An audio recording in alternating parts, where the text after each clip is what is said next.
Hello, my fellow Sunbreak hunters! Who's ready to get cut in half by a crab? Oh, and who's ready to get cut in half by a super crab? Huh?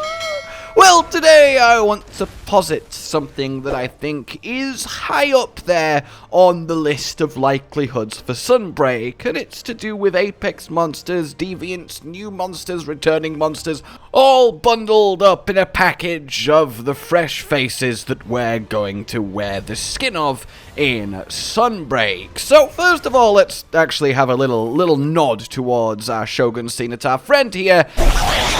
God, I'd miss that crab sound. Marvelous.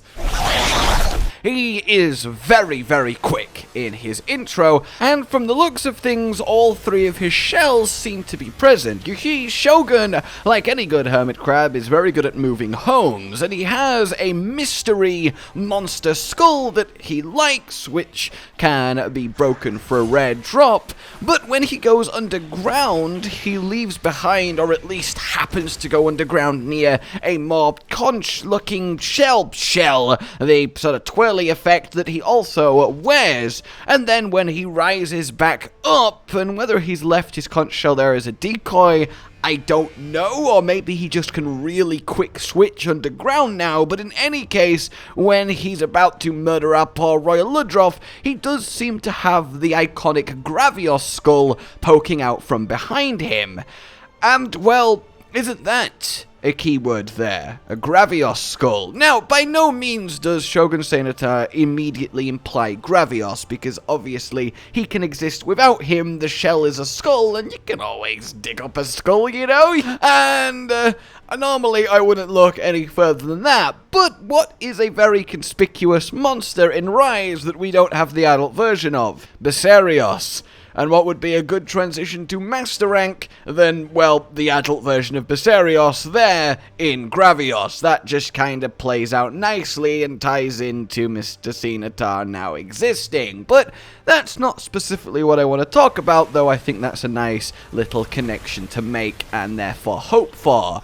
But one thing you'll notice about giant enemy crab is that he has a Deviant, Rust-Razor Ceanataur, who is, firstly, absolutely badass. The crabs are just fantastic, but this guy with a Glavenus skull on his back, the extended, gnarly claws, I mean, he is just brilliant.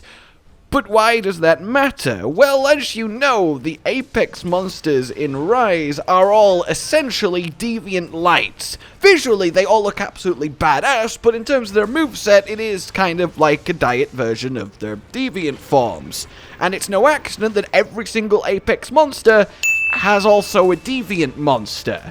So it would stand to reason then that we might be seeing a Apex Shogun Ceanataur, because let's be honest, the rampage is going to continue in some form, even if it evolves all the way to castle sieges and the final showdowns change, yada yada. It's like the key gimmick mechanic-y hunt in Rise, and however they take it, well, I feel like there's no way they're just going to drop it. Apexes are certainly here to stay, and I just hope they get armor sets and they're expanded on. But in any case, I don't think it's an accident that the first reveal we got past the Flagship is a monster with a Deviant, and therefore a monster who is a perfect candidate for an Apex, and a monster of a skeleton that we've not had in the 5th gen, that we've not really seen prominently for a while. I mean, what better to give him an extra spotlight and give him some extra love than give him a Rust-Razor Ceanataur light Apex version. Now, I know what you might be thinking. So does that mean he'd also, like, change to a Glavenus skull and therefore Glavenus? Well, there's no way to know that.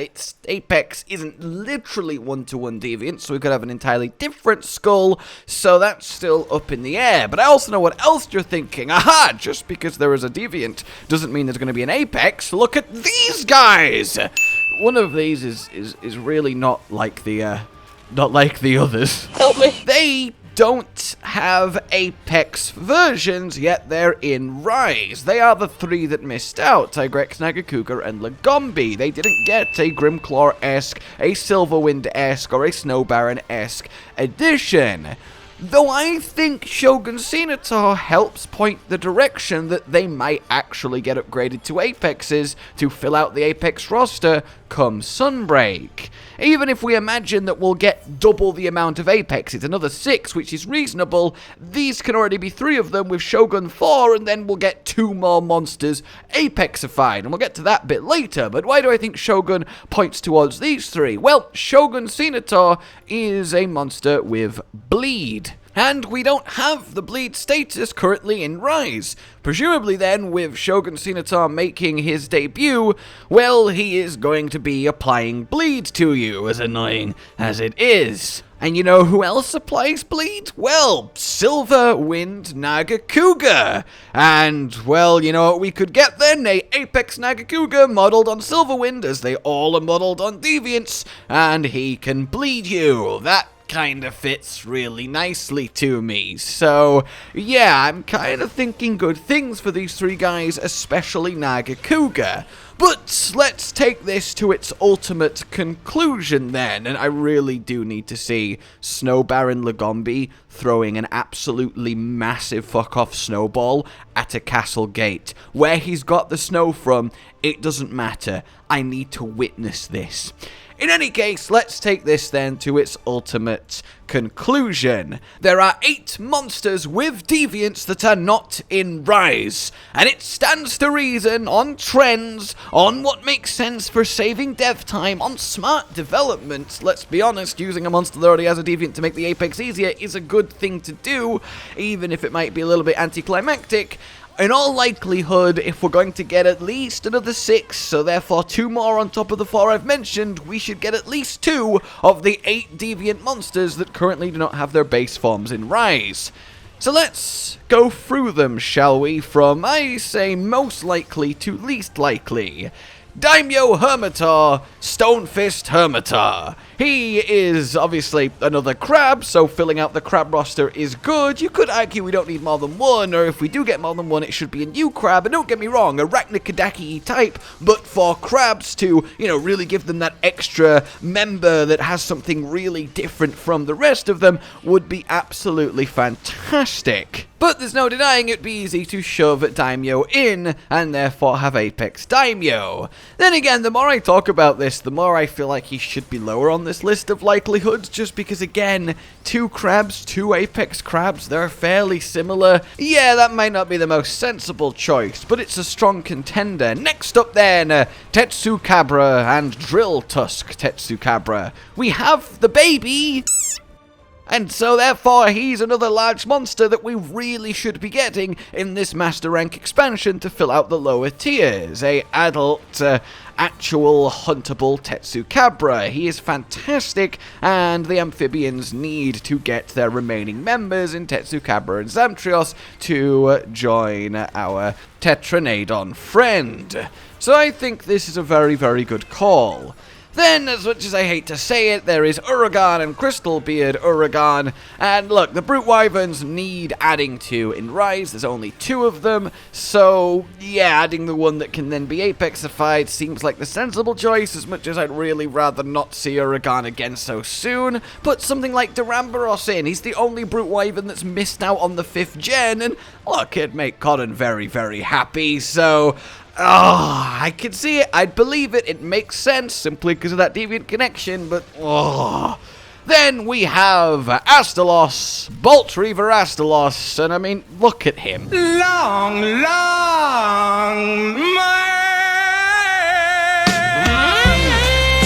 This one, of course, is interesting because we have, well, already one of the Fated 4 is at Sune in the game. Glavenus made his appearance in Iceborne, so will we fill out the Fated 4 roster again? Finally get all 4 of them in one game? I would hope so. It would be cool, and all of their deviants and therefore apexes would be badass. So I want to see it happen, and I think if any of them are going to come back, I think it's probably Astalos, because he adds some nice diversity despite being a basic flying wyvern. Basic in the sense that that's the most common classification of monster. Him himself, the lightning, the green, the aggression, the theme, he really is something special and would really take a commanding spot in perhaps limited slots in a new roster. Following that though, of course, course, we have Gammoth to fill out the Fated 4. Again, this one is more difficult to pull off. She just needs so much space, and actually putting her on a fully open, non-loading screen zone-to-zone map, I think is going to be tricky for the first time, and I don't know if Rise is quite built for it. Though wire bugging up to the top of her massive frame is a really fun prospect, and actually, if Castle Siege is a version of Rampage that we get, having a living giant battering ram head mammoth leading the horde as Elderfrost Gammoth Apex would be really quite spectacular. And of course there is, as I mentioned, if we do get the Rustraiser Ceanataur, then he might have a Glavenus skull, and therefore we can have Glavenus, Hellblade Glavenus. Glavenus is an Apex, but this I find the least likely of the Fated 4 just because he was most recently an Iceborn and would be kind of anticlimactic, or at least boring at this point. But then again, it's Glavenus and he's badass, and I think it would take more than that for people to get tired of him, so yeah, he's certainly in strong consideration. Then, next up, we have Yian Garuga, and Deadeye Yian Garuga. This one's just, you know, Yian Garuga, he's fine, he's cool, but he's been an Iceborn, and Deadeye's whatever, he's not that crazy. This one would just be okay. I feel like it's low down the priority list to add just from a pure interesting point of view. So this I'm kind of happy to just pass over to my final, which I think is the least likely, but it's also the one I most want because it is in my, well, most cherished and dear monsters, Malfestio. I cannot express to you how much I love Malfestio, and even more Nightcloak Malfestio the Deviant. And I really do think we are in need of a second invisible monster to join Chameleos just to watch a completely invisible turf war. Or I guess listen to an incompletely invisible turf war. In any case, our Jester Owl brings with him the confusion status, which is a lot of fun, and well, it's fun watching people be confused on quickly having to reverse controls, but yeah, he is a very different, unique, and diverse bird wyvern that's like none of the others, and instantly adds a lot from just one monster slot that isn't overlapped by anything else. And getting him in Apex form, I mean, oh, it would look incredible. It really, really would. So yes, please. Basically, then, the TLDR of what's going on here is I don't think it's an accident that they've revealed a monster that has a Deviant and therefore likely is a good candidate for a new Apex, and if we follow that line of thought through, well, I think every single monster that has a Deviant should be high up there on the list of monsters we can reasonably hope or expect to get added in Sunbreak. Which one specifically is harder to call, but I think they are all safer bets than completely randomly shooting in the dark. Food for thought, in any case. I would love to know what you all think. Like if you enjoyed this, subscribe for more, and I will see you all soon. Please consider supporting the future of the channel on Patreon down below. It really does keep us going, and it means everything. A goodbye. Josh, Cotton, and Hollow with the videos, dropping the humor like a hammer on your tippy toes, bringing entertainment on a daily arrangement to take our insanity and turn it into entertainment. Yes, I said entertainment twice, to reiterate that it is nice to look into your faces on a mostly daily basis when you let us in your homes to make the whole world a stage. Goodbye.